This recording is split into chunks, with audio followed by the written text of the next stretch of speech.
Akashvani presents Morning News.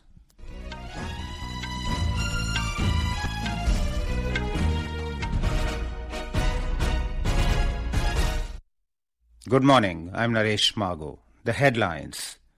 Political parties intensify campaigning for final phase of assembly elections in Jammu and Kashmir and single-phase polling in Haryana.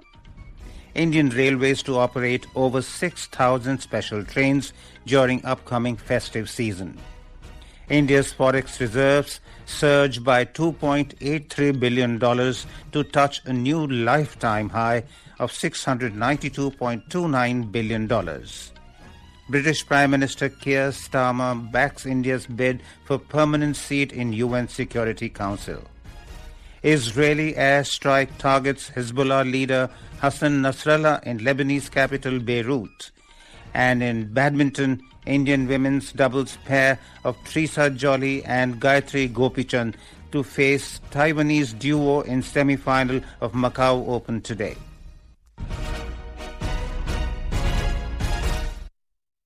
Political parties have intensified election campaign for the third and final phase of assembly polls in Jammu and Kashmir and single-phase voting in Haryana. Polling in Jammu and Kashmir in the final phase will be held on Tuesday for 40 assembly constituencies. Leaders of various political parties are holding back-to-back rallies and roadshows to woo the voters. Senior BJP leader and Prime Minister Narendra Modi will address a rally in Jammu today. Security arrangements have been put in place for the Prime Minister's rally. Congress leader Priyanka Gandhi will also address rallies in the Union Territory today. Meanwhile, BJP National President and Union Minister J.P. Nadda held a rally at Kathua in Jammu yesterday. He praised the peaceful assembly elections in the Union Territory.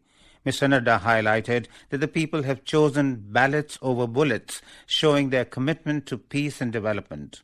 Later, addressing a press conference, he said the youth in Kashmir have joined the national mainstream and rejected terrorism and violence. In Haryana, polling for the 90 assembly seats will be held on the 5th of October. Poll campaign in the state has also intensified. Senior BJP leader and Union Minister Amit Shah addressed 3 public meetings in Ambala, Kurukshetra and Rewari yesterday. He highlighted the initiatives taken by the BJP government in Haryana. Mr. Shah criticized the previous Congress regimes, saying that it was marked with cuts, commission and corruption. He further accused the Congress of lying to farmers in the name of MSP. Congress leader Kumari Shelja addressed rallies at Kalanwali and Dabwali yesterday. She criticized the BJP government for troubling farmers, laborers, traders and unemployed youth. She accused the BJP of misusing agencies like the Enforcement Directorate for political gains. The leaders of the Aam Aadmi Party and other regional parties are canvassing actively for their candidates. All eyes are now on the third and final phase of assembly elections in Jammu and Kashmir. 40 seats will go to polls in this phase on the 1st of October. The Baramulla Assembly constituency is one of them. Our correspondent takes a look at this seat. Baramulla Assembly segment is a key constituency in North Kashmir where polling will be held in the third and last phase on October 1st. There are 25 candidates in the fray whose political fate will be decided by 126,712 voters. All the candidates in the constituency are leaving no stone unturned to woo the voters in their favor by organizing rallies and roadshows. Election Commission has set up 158 polling stations across the constituency with assured minimum facilities for the voters. Meanwhile, all the necessary arrangements have been put in place to ensure smooth conduct of the elections in this phase. Sunil Kohl, Akashvani News, Srinagar. President Draupadi Murmu will be on a day-long visit to Telangana today. During her stay, the President will grace the 21st convocation of Nalsar University of Law at Hyderabad. She will also inaugurate the Bharatiya Kala Mahotsav at Rashtrapati Nilayam in Sikandarabad. The 8-day-long Kala Mahotsav will showcase the art, culture, crafts and culinary diversity of Arunachal Pradesh, Assam, Manipur, Meghalaya, Mizoram, Nagaland, Sikkim and Tripura.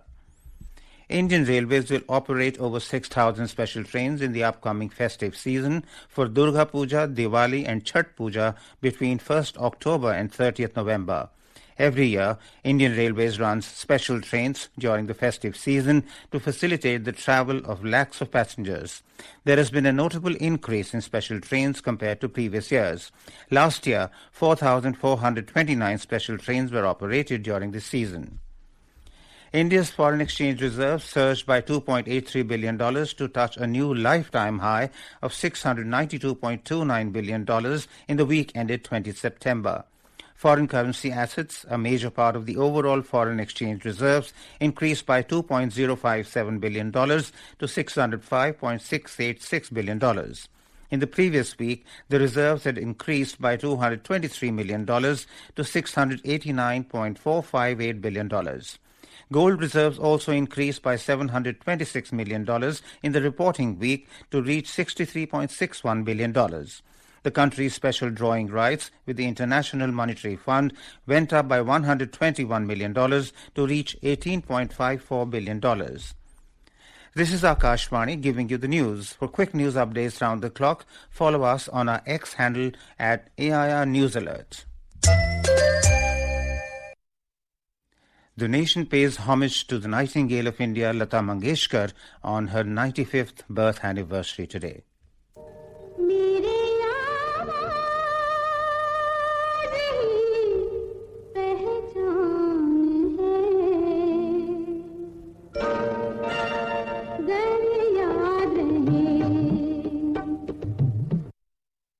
The veteran singer's brother Hridaynath Mangeshkar remembered the bond between Prime Minister Narendra Modi and his sister.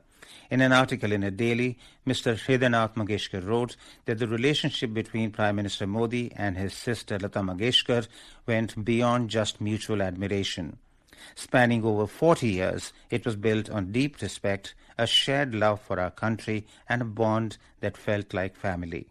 He said Lata Didi would always express her pride in Mr. Modi's achievements as Prime Minister and the positive changes he was making in the country. Mr. Mangeshkar said his sister always said that her brother Narendra Modi will lead the country forward as he has done over the past decade. He said their special connection was evident to all of us, including his sisters Asha Bhosle and Usha Mangeshkar and others in the family. Their brother-sister-like bond was marked by genuine concern and affection extending beyond professional ties. She affectionately called him Narendra Bhai, regularly sent him a Rakhi thread, and he always responded with a phone call or a letter.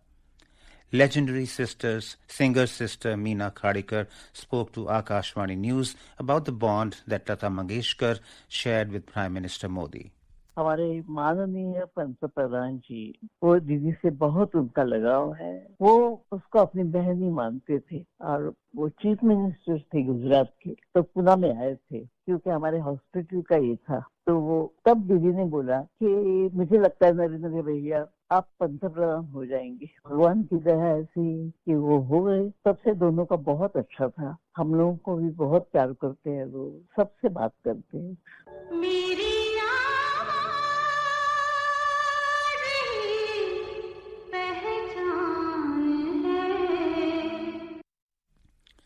Indian Army is celebrating 198th Gunners Day today.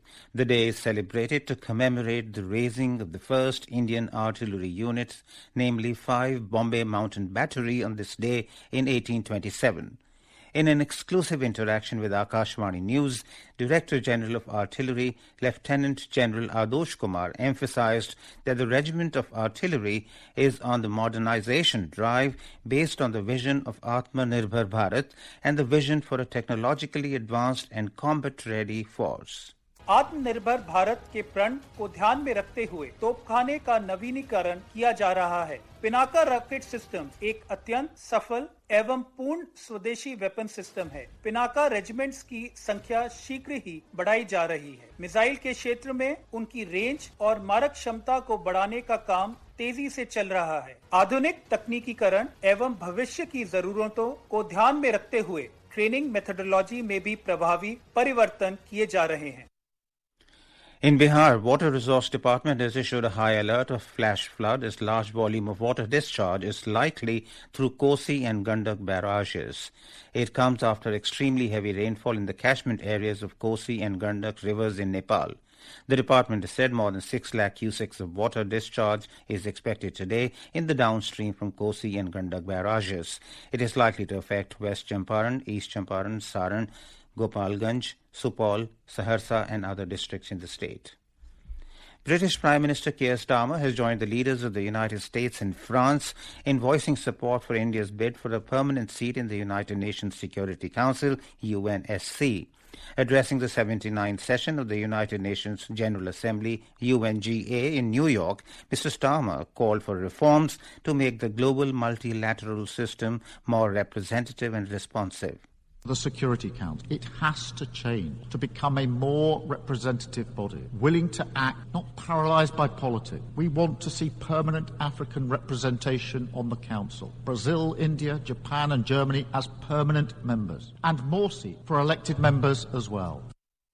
Bhutan's Prime Minister Tshering Tobgay also voiced support for India's inclusion as a permanent member of the UNSC. During his address at the UNGA, Mr. Tobgay said, India, with its significant economic growth and leadership in the global south, deserves a permanent seat at the Security Council. The Israeli forces conducted airstrikes on several residential buildings in the Lebanese capital of Beirut yesterday. Israeli and American officials have revealed that the attack was intended to target Hassan Nasrallah, the leader of the Iran-backed armed group Hezbollah. Our correspondent has filed this report. Israel's military claims the strikes targeted Hezbollah's central headquarters, which was located beneath the residential buildings. The attack occurred shortly after Israeli Prime Minister Benjamin Netanyahu delivered a defiant speech at the United Nations General Assembly. Netanyahu defended his government's handling of conflicts in Gaza and Lebanon, vowing to continue fighting despite international calls for a ceasefire. It remains unclear whether Hassan Nasrallah was present in the targeted buildings at the time of the strike. The airstrikes have raised concern about further escalation in the region. Netanyahu's speech at the UN made no mention of the ongoing international efforts to broker a ceasefire in Gaza and Lebanon. Instead, he issued threats against Iran after nearly a year of conflict against Tehran-backed groups including Hamas in Gaza, Hezbollah in Lebanon and the Houthis in Yemen. In response to the reports, Iran's Supreme Leader Ayatollah Ali Khamenei called an emergency meeting of the Supreme National Security Council. This move underscores the potential for wider regional implications of the Israeli strike. This is Vinod Kumar, Akashvani News, Dubai. Moving on to sports news, in badminton, the women's doubles pair of Treesa Jolly and Gayatri Gopichand will face the Taiwanese duo of Xie Pei-shan and Hung En-soo in the semi-final of Macau Open today. The match is scheduled to start at 10:50 a.m. Indian Standard Time. In cricket, Bangladesh will resume their first innings with the overnight score of 107 for 3 against India on day 2 of the second test in Kanpur this morning. Mominul Haq with 40 runs and Mushfiqur Rahim with 6 runs were at the crease when the play on the first day was called off early yesterday afternoon due to heavy rain. For the hosts, Akashdeep claimed 2 wickets while Ravichandran Ashwin took 1. In Kerala, the 70th Nehru Trophy boat race will be held at the tranquil Punnamada Lake in Alapura today.